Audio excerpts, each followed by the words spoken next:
জেতুকা আউলি বাউলি চুলি মেলি দূৰ দিগন্তৰ পৰা হাত বাউলি দি যেন মাতিছে তাই। নীৰৱ আহ্বান নিশ্চয় তোমালৈ চাই।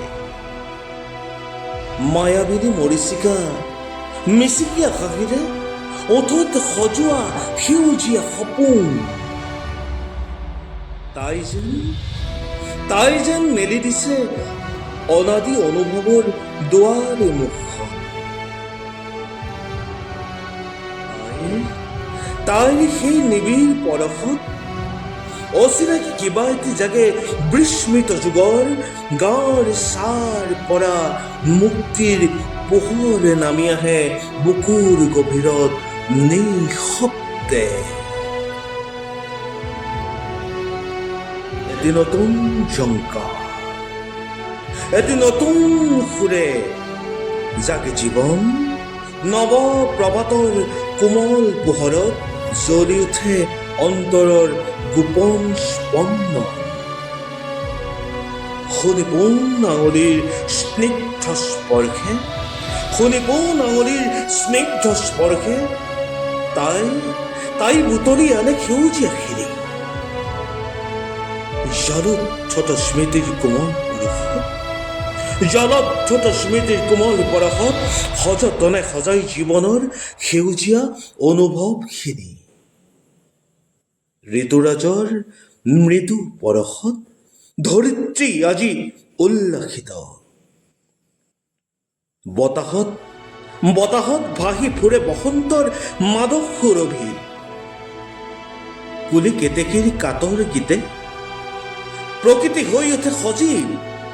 কপৌ ফুলৰ অপৰূপ লাৱণ্যত চৰাচৰি হয় মোহগ্ৰস্ত নিবিড়। প্ৰতিটো পল, প্ৰতিটো ক্ষণ, প্ৰতিটো পল আজি, প্ৰতিটো ক্ষণ আজি কেৱল তাইৰে নাম। ৰঙীন হাঁহিৰ মৃদু জ্যোতি মোহিত হয় মনৰ গোপন ধাম।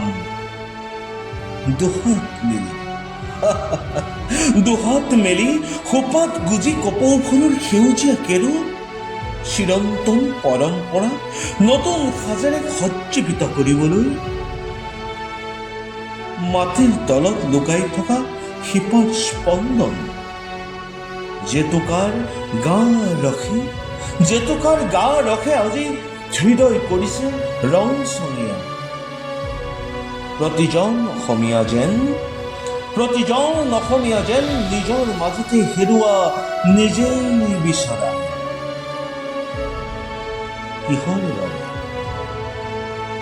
কিহৰ বাবে ব্যাকুলতা, কিহৰ বাবে অন্তৰৰ কম্পন? হয়তো এয়াই শিপাৰ ত্ৰাণ, মাটিৰে জড়িত চিৰন্তন বন্ধন। য'ত মিহলি হৈ থাকে হেঁপাহৰ বস্তু দিয়া হেঁপাহ। অভিমান স্মৃতি আৰু অসীম সপোনৰ নীৰৱ গুঞ্জ। কবি ৰঞ্জিত ৰঞ্জন। আউলি বাউলি চুলি মেলি দূৰ দিগন্তৰ পৰা হাত বাউলি দি যেন মাতিছে তাই। নীৰৱ আহ্বান নিশ্চয় তোমালৈ চাই। ধন্যবাদ।